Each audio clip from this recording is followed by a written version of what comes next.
Bayern Munich on Thursday fined and suspended Sadio Mane for punching his teammate Leroy Sane in the face following a Champions League defeat against Manchester City earlier this week. Mane will not be included in the Bayern squad for this Saturday's home match against 1899 Hoffenheim.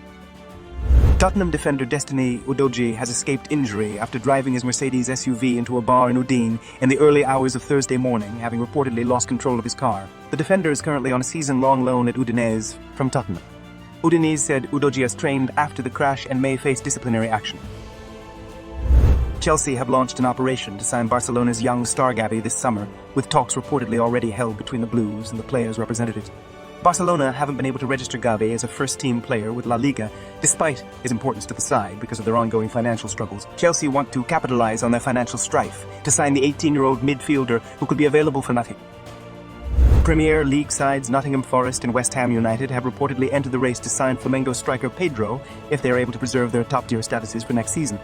The 25-year-old has impressed with the Brazilian giants since returning to his homeland following a difficult spell at Fiorentina in 2019, scoring 84 times in 174 appearances, including 14 goals in just 15 matches so far this term. Jose Mourinho's Roma lost 1-0 to Feyenoord in the first leg of their Europa League quarter-final tie, giving Feyenoord a slender advantage.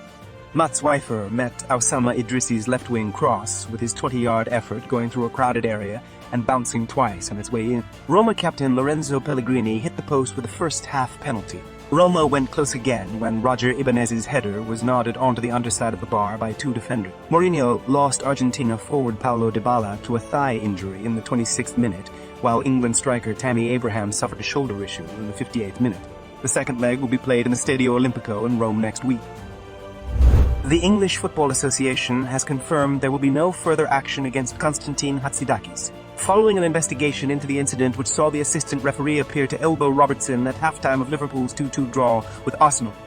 The Professional Game Match Officials Limited had previously announced that Hatzidakis would not be appointed to any fixtures while the review was taking place, but the FA has now cleared the match official. Major League Soccer has suspended New York Red Bulls forward Dante Vanzeir for 6 games for using racist language during his team's 1-1 draw game against the San Jose Earthquakes on Saturday. In the 54th minute of the game, Vanzeir said something to Jeremy Ibobisi that prompted an angry reaction from the San Jose striker, who alleged a racial slur directed at him. The Red Bulls and Vanzeir subsequently issued apologies to Ibobisi and the Earthquakes organization, pending internal investigation. Manchester United blew a 2-goal lead in the first leg of the Europa League quarter-final as Sevilla scored twice in the final 6 minutes, forcing a 2-2 draw at Old Trafford. Erik ten Hag's team looked in control of their Europa League destiny thanks to 2 goals from Marcel Sabitzer in the opening 20 minutes, but late own goals from Tyrell Malaysia and substitute Harry Maguire mean Man United have work to do in Spain next week to book a place in the semi-finals. PSG head coach Christophe Galtier has denied making racist comments while he was manager of Nice during the 2020-21-22 season. In a leaked email sent to Nice's owners, it was alleged Galtier said there were too many black and Muslim players in the squad. The Nice prosecution office has launched a preliminary investigation into discrimination based on alleged race or religion. Galtier expressed shock and decided to take a legal action. PSG supports this position.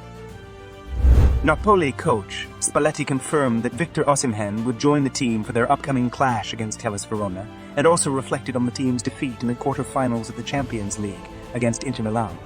Napoli had looked unstoppable this season, flying to the Champions League knockout stages and the top spot in the Serie A table, but it started to look a little shakier in recent weeks, losing to Milan and Lazio in the last few weeks, having to do without a recovering Osimhen. Speaking in a press conference, Spalletti confirmed Osimhen will be called up against Verona, but with B on the bench. Barcelona could be boosted by the return of midfield star Pedro ahead of their crucial La Liga clash with Atletico Madrid on April 23 at the Spotify Camp Nou. Barca are edging closer to a first league title win since 2019 with a 13-point lead over defending champions Real Madrid as Atletico battle for second spot. Now let's move on to the major stories of the episode. Bayern Munich have suspended Sadio Mane for the upcoming game against Hoffenheim after punching teammate Leroy Sane in the face.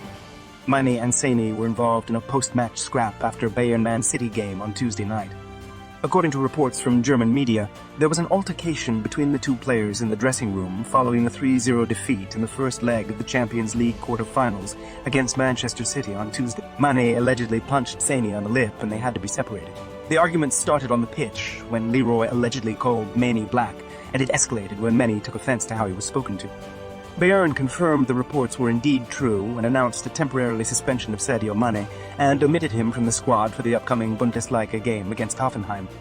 An undisclosed fine amount is also slapped on the Senegalese international. There is some talk of Bayern wanting to sell Mane after the altercation, but former City and Schalke winger Leroy Sane is said to have intervened and spoken to those higher up at Bayern. From a Bayern perspective, they now consider the matter closed. New manager Thomas Tuchel defended Mane and branded him an absolute professional and says the situation is settled. Asked about Mane's punishment, he told a press conference, "That's settled. A game and a fine are the consequences of what happened."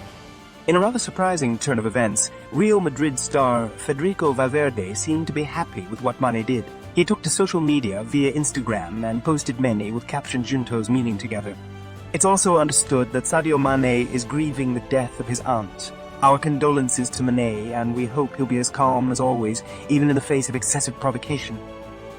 Barcelona's Lewandowski has expressed his excitement at the prospect of Lionel Messi making a comeback to Camp Nou next season. It is looking quite eminent that the Argentine football legend is unlikely to renew his contract with PSG, and there is high hopes within the Barcelona hierarchy that a remarkable comeback to Catalonia can be arranged.